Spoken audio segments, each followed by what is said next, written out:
Ladies and gentlemen, Dragon Ball Z Sparking Zero is here, and it is amazing. That's not what we're here to talk about. I've just been playing it a ton, and I can't put it down.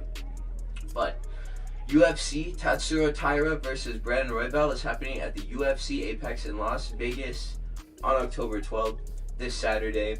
I am going to break down every single fight on the card and give my predictions for each of the bouts. We're going to start with the preliminaries. Lucas Rocha versus Clayton Carpenter. So, Rocha has won on the Contender Series. He beat this guy who looks like he just came back from a discotheque. It was funny, he has this big afro. Rocha is pretty green on the ground and cannot stuff takedowns to save his life. This fight was getting drawn out with this dude who was doing nothing with the control that he was having, and it was mostly ending with Rocha just getting back up to his feet anyways, but Rocha could not stay off of the ground, dude. And the thing that ended up stopping the fight was a knee that he timed into a takedown, because this guy was just finding so much success with the wrestling. He was shooting every 5 seconds that he wasn't already on a takedown or grappling on the ground with this guy, because it was so easy. So, as a lightweight, Rocha's probably a pretty solid striker. He has good eyes, at least, to be able to see a read, to be able to land that knee. You have to have good timing and fight a lot, honestly, I feel, in order to be able to do something like that. But Clayton Carpenter is the one that I'm going to pick here. This is the fighter who we're going with. He's beaten Edgar Chairez on the Contender Series, and we saw on the UFC Noche card where he fought Joshua Van. He's no slouch, even though he can't really protect his body whenever, but that's just one shot. Everyone's weak to the body, you know? And even after he had been liver shot like 8 times, flush, he was still standing, and he did a good job. So I rated Clayton Carpenter having a win over that guy. He has a bunch of other fights as well. In Greco-Roman wrestling, I think it's called Pancration. He used to compete in that. Muay Thai, kickboxing, boxing, all these different disciplines. He's a very seasoned veteran as far as combat sports goes, and I think that experience is going to serve him well in this matchup against Lucas Rocha. So that's why I think that I'm going to pick Carpenter for a round 1 submission.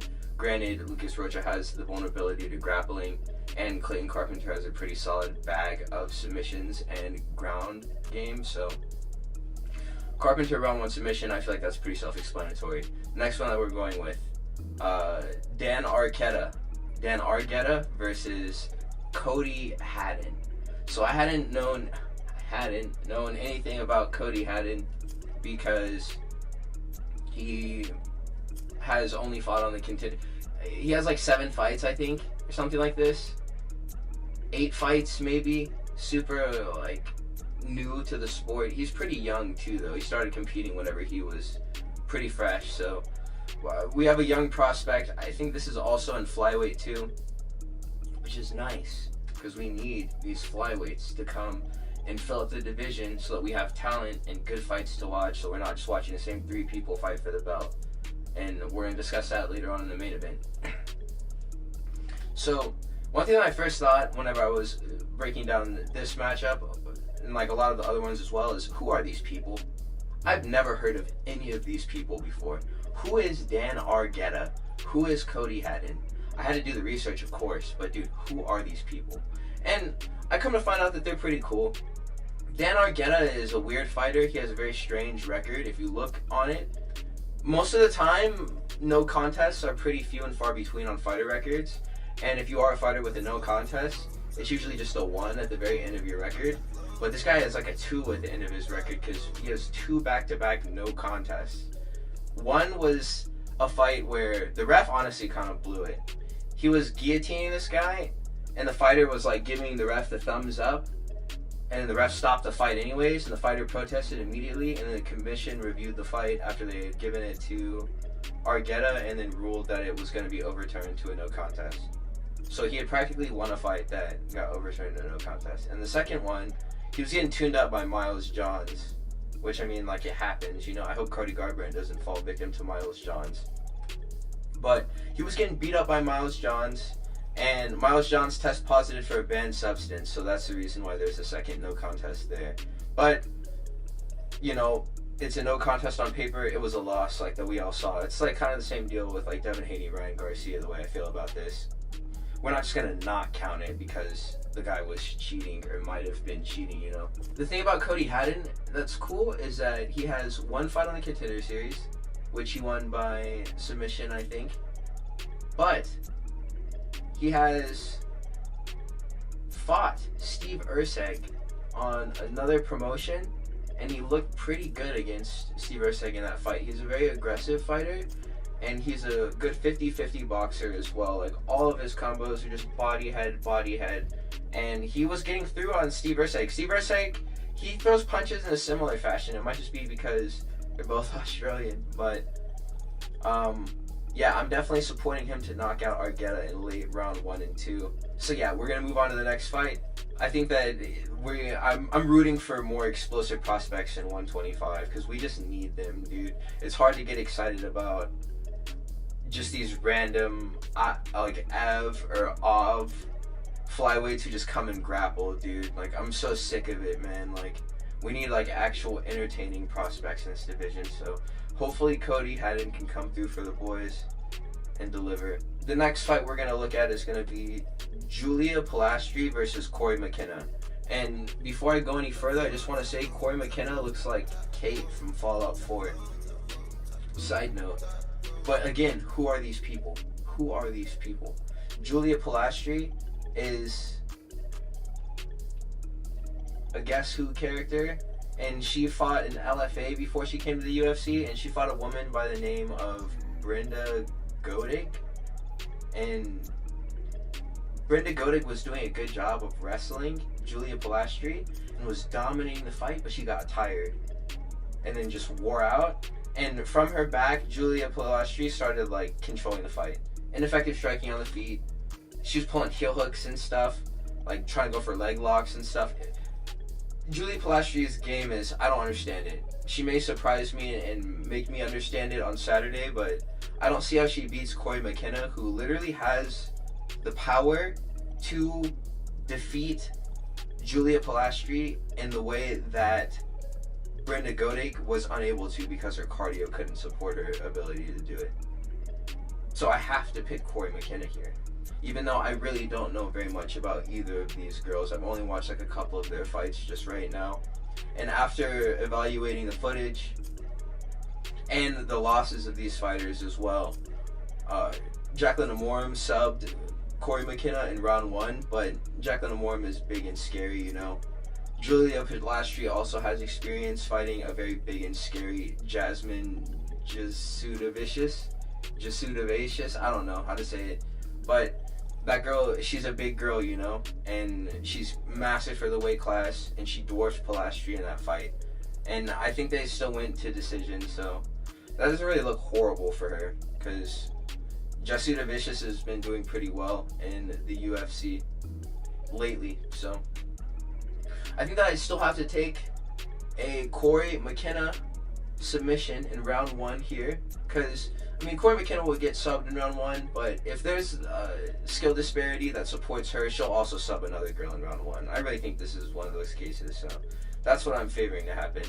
The next fight is going to be a heavyweight matchup, and it's going to be against, like, dude, we need to rise up. Like, where's the Chris Barnett army? Chris Barnett is going to fight Junior Tafa this weekend, and dude, this fight is going to be ridiculous. And it's going to be ridiculous because Chris Barnett is going to knock out Junior Tafa, and then he's going to do a somersault and land directly on his tailbone and like put like his hands like this for whatever reason. I don't know. It gets the people going. I like it a lot whenever he like starts tweaking after he wins. It's cool. So Junior Tafa is a Walter Walker victim and a Rogerio de Lima victim, and he disappointed all of us in the fight against Walter Walker because they had beef going into the fight, and then Junior Tafa gets in the ring and nothing happens. Junior Tafa does nothing. At range, he's just fainting, and then he gets pressured against the cage and taken down.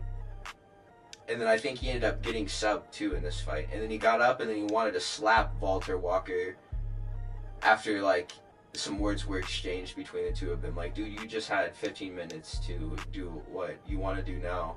That there's guys standing in the middle of you and that you can get a cheap shot in now. So that did not look good for him. I became less of a Junior Tafa fan that night, but I'm not sure if anyone else is reading into it that deeply.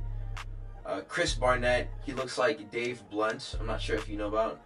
I wanted to start singing it, but I don't want to get copyrighted. But he's coming off of a crazy layoff.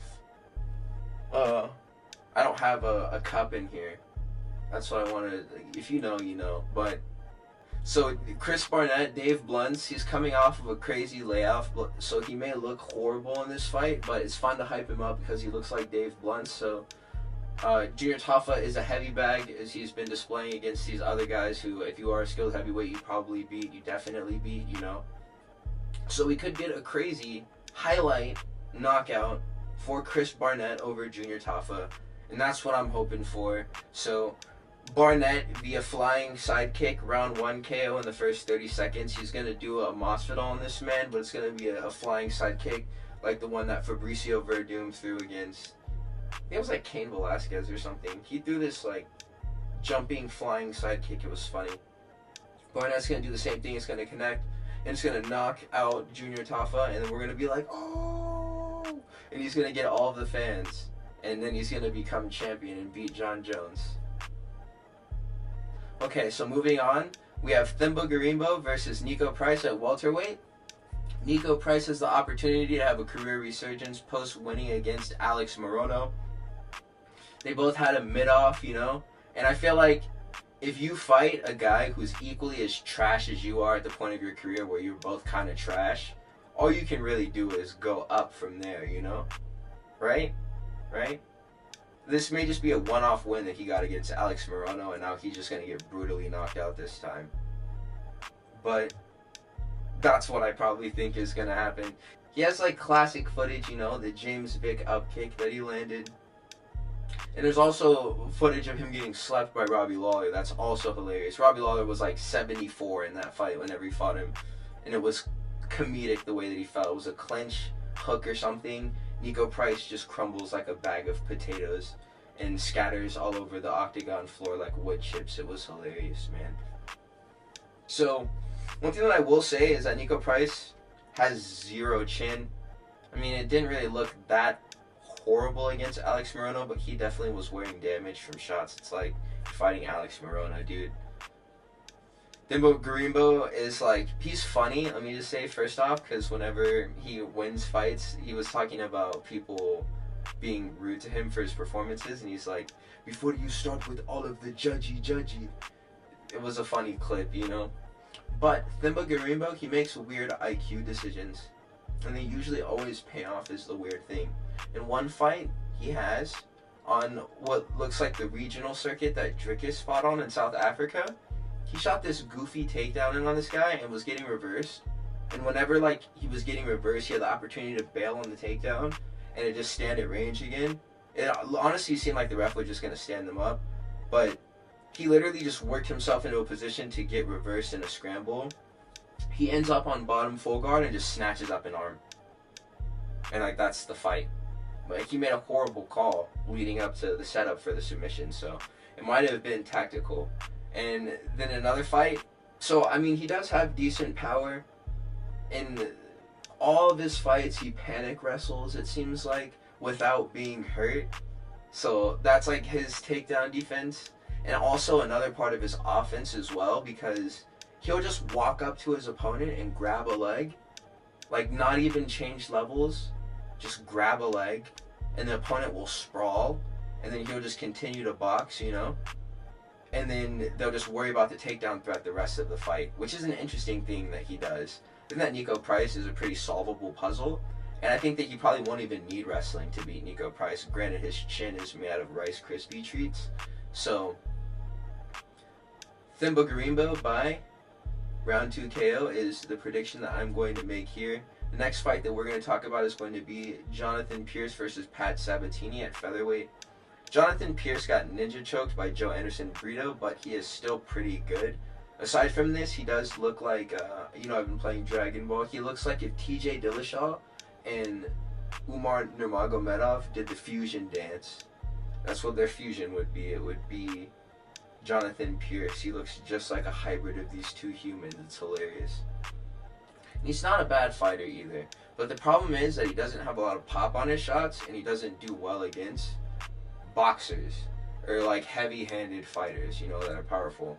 And he's a pretty technical striker too, but he's not really knocking anyone out, except for like I saw on his record Makwan Amir Khani, the 3-star fighter in UFC 5. I know the video game doesn't mean anything, but that guy's trash, dude. That's what I'm trying to say. He's trash. And like that win doesn't really mean much, but I still trust him to win a technical decision in this fight against Pat Sabatini, who, I feel like he's a sitting duck in this fight. Outside the rankings, pure grapplers only really have a niche in the higher weight classes. I feel like this is going to be another Ryan Hall situation. We've seen it, We literally just watched Pat Sabatini get blown up by Diego Lopez in round 1. You can't over-rely on grappling as a featherweight, I feel like, because most of the guys in that division do have knockout power, and most of them at the highest level also do have a grappling bag too. So pure grapplers, they do suffer in featherweight. Pat Sabatini is a pure grappler, and the only thing that really gives him a leg to stand on here as to why he may be picked is just the power output of Jonathan Pierce not being the highest. But weather damage for Pat Sabatini coming off of that KO loss, I think that this may be another bad one for him. So Pat Sabatini is also a Damon Jackson victim, so I'm weighing that here in the decision that I'm making, which will be Pierce via decision. I think that he will be intelligent enough to not get choked and to control the fight standing with his kickboxing. So we're moving on. The next fight is going to be CJ Vergara versus Ramazan Temirov. The last time that CJ Vergara fought, he lost to Asu Almabayev, who is another surging contender at flyweight from that part of the world. And now they give him Ramazan Temirov. This dude is probably going to lose to this guy from, the same region. I don't know how to describe it. It's like the Caucasus, the Caucasus Mountains. These are mountain men, that I'm talking about right now. CJ Vergara, he couldn't deal with the striking of Daniel Da Silva. He had this fight where he was getting wheel kicked over and over again. He took 2 flush wheel kicks and was getting dropped with hands too, and still somehow rallied with grappling and tired out the guy who couldn't knock him out. This is a Daniel Da Silva power problem, And he survived. It was a very Matt Schnell-esque performance. And I feel like to be able to have these types of performances where you're getting knocked down and staying in the fight, it's not really a show of heart and grit as much as it is how easy your striking defense is to exploit and how hittable you are. So I'm weighing that here as well. Temirov is one of those mountain men with the dynamic kickboxing style like Zabi or like Umar, and he has really good takedown defense too. I saw him fight this Moldovan guy on some, I don't even know what the promotion is. This is the best thing I could do because this dude doesn't really have any major highlight fight footage from any English-speaking promotion. They just picked this guy up. He doesn't even have a fighter footage or a fighter photo on the UFC website. So I still think that he wins via decision or knockout in any round. I just can't really call it. I don't really know how hard he's hitting these people. I've seen him go to a lot of decisions, but he's throwing wheel kicks. If CJ Vergara has a vulnerability to these types of attacks, they're going to be thrown at him again. So we may see a finish via wheel kick. That would be kind of funny. That may be what I'll go with. Anyways, we're moving on to the main card now. We have another gimme for me. It's like a guy trying to get my card picks right. We have Josh Fremd versus Abdul Razak Al Hassan. I picked against Abdul Razak Al Hassan on the Imavov Cannonier card when he was talking about he was going to unleash demons inside of himself on his opponent. And I'm not sure whether or not he won or lost, but I definitely remember that I did pick against him.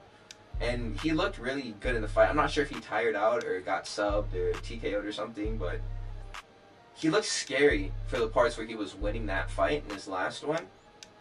Josh Fremd was a fighter that I remember fought Andre Petrosky, and he lost like bad, you know.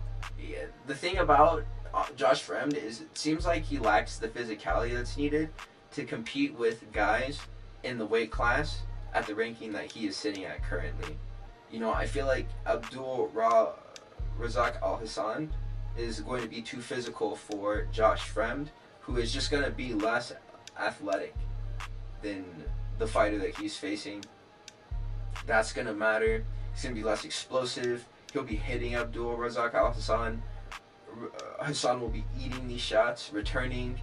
You'll be hurting Josh Fremd, and that'll be the story of this one. I think that Hassan is probably going to get a round 1 or round 2 KO. He's going to start fast. Probably just hit a crazy walk down on Josh Fremd and knock him out. That's what I'm going with here. Moving on, we have a welterweight bout. Alex Morono versus Chris Rodriguez. This is like watching two uncles at a barbecue set down the pliers or the tongs and then just start beefing. Like right next to you, just throwing the football next to your friend. They just start just duking. You know, these guys, they look like crap. Morono is not a serious contender. He lost to Nico Price. We were just talking about him earlier on the card.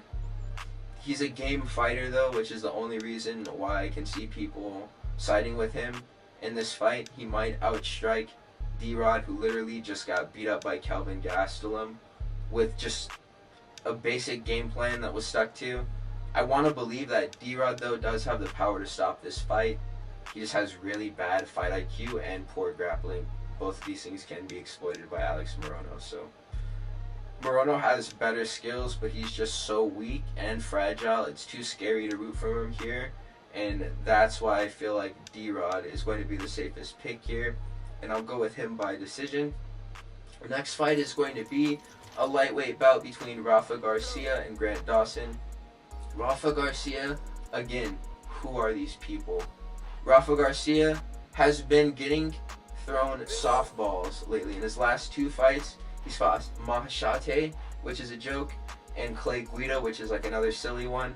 And he beat both of them, which is what you're supposed to do, but he did it like rather unimpressively. So this is kind of a direct clashing of styles from a grappling standpoint. Rafa Garcia is like a grappling dominant style. He likes to control back take positions and attack subs, get in half guard, move in the mount, start raining down shots. Grant Dawson likes to do the same thing, but the difference is Grant Dawson does it to a higher degree than Rafa Garcia. So I think that a 30-27 unanimous decision for Grant Dawson is going to be something that is written in the stars. Although his chin is the only thing that poses like a slight concern for me wanting to select him to win this fight, but against my better judgment, I'm going to go with Grant Dawson to win this bout by decision. A 30-27 masterclass is incoming, another one, because he just got another one in this last fight. His chin also didn't look bad there either. The next fight that we're going to talk about is going to be a welterweight bout against Chidi Njokuani and Jared Gordon. Chidi Njokuani had a run at middleweight where he couldn't weather the power of the fighters that he fought, so he dropped to welterweight. He was losing to like Duraev. He was losing to Oleg Sajic, which is like, dude. Oleg Sajic's been going out so sad lately. It's crazy to imagine that like he ever was winning fights at one point. Imagine he becomes champion. Now that I said that, hilarious. But I think this is kind of a free win for Chidi Njokuani if he can cut weight well, and it's not like a horrible time for him on the scales, and everything goes well, and he feels good. I think that it'll be a good day for him, and he'll knock out Jared Gooden, who is pretty mediocre. He lost to Chaos Williams and Randy Brown, who are similar strikers to Chidi Njokuani, I'd say. But I don't think that his strength will pose an issue to Chidi Njokuani. This is the biggest thing. I don't think that he'll be stronger than the middleweights that he's used to fighting, and that he's probably training with, you know? So Chidi Njokuani is going to have the advantage of muscle memory, being tied to training with larger people and fighting larger people, and I think that's going to lead him to be able to TKO Jared Gooden in round 2 in this fight. So we're moving on to the next one. This is going to be the co-main event. I cannot believe that this card is so bad. It is so bad. But we're still going to talk about it anyways. Brad Tavares versus Jun Young Park. Brad Tavares is pretty washed up at this point. I like him more personally as an analyst than as a fighter. And his last win was against Weidman. Since then, he's lost to RoboCop. He's been knocked out by Obama. I think he also lost to Bruno Silva too. And he's on a steady decline right now. Jun Young Park is a durable boxer who is going to be stubborn and stand in front of Tavares, who I think will eventually break just because he's not like that anymore. Park looked good against Albert Duraev, which I mean, Albert Duraev beat Chidi and Joe Kuani, so I understood that going into that fight. And I was expecting low-key Albert Duraev to beat Jun Young Park, but Jun Young Park did a really good job in that fight. And that's about as good of a win as you can get outside of the rankings at 185. I mean, what can you do? So I guess Tavares may be better than I think. And this is potentially a test for him to prove that. But I think that a round 1 KO for Park is more likely than anything else that was going to happen. So that's what I'm going to favor in this matchup. The main event is going to be Tatsuro Taira versus Royval. Tatsuro Taira, please save flyweight.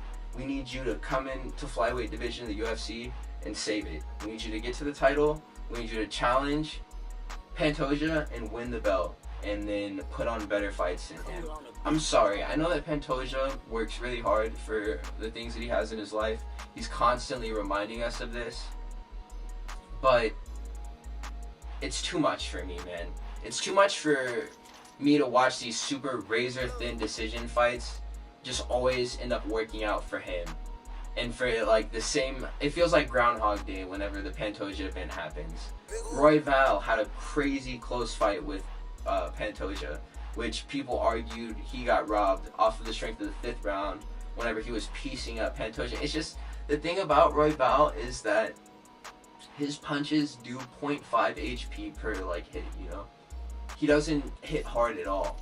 Tatsuro Taira probably does pack more of a wallop than Brandon Royval and has the potential to stagger him with his shots, you know? I've been playing too much Sparking Zero. I'm talking about staggers and stuff, blocks, perfect blocks. Like, I'm tweaking right now.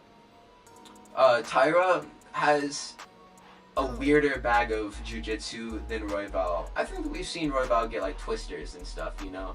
He's a crazy jiu-jitsu technician. I just really believe, though, personally, and he likes to work rubber guard too, Royval. That's the thing, that he's like a 10th planet guy. He's pretty cool. But Taira, he's doing grappling things I've never seen before, like scaling the sides of his opponents and blowing out their knees. I feel like if he wins this fight comfortably, I have no reservations in stating confidently that he is going to be champion.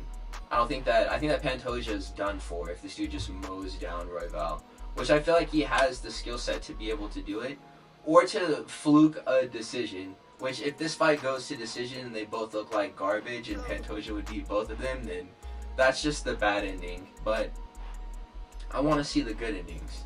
And that, to me, and what I feel like is most viable, is going to be a round 2 submission for Tatsuro Taira. So that's going to be the card, you guys. If you do want to play Sparking Zero with me on Xbox, please drop your gamer tags in the comment section below, because I'm going to be playing that game a lot. I didn't go to work today, but yeah, I will catch you fellas in the next one. Fights have been good lately. I did really good on predictions last time. I think that I only got like 4 fights incorrect. I'm not sure how many there were in total, but only getting 4 fights wrong, it's not bad. Maybe this week it'll be 3. Hopefully it'll be 0. But yeah, I'll catch you fellas. Please stay safe. I appreciate all the support on the channel. Like, comment, and subscribe. Until next time.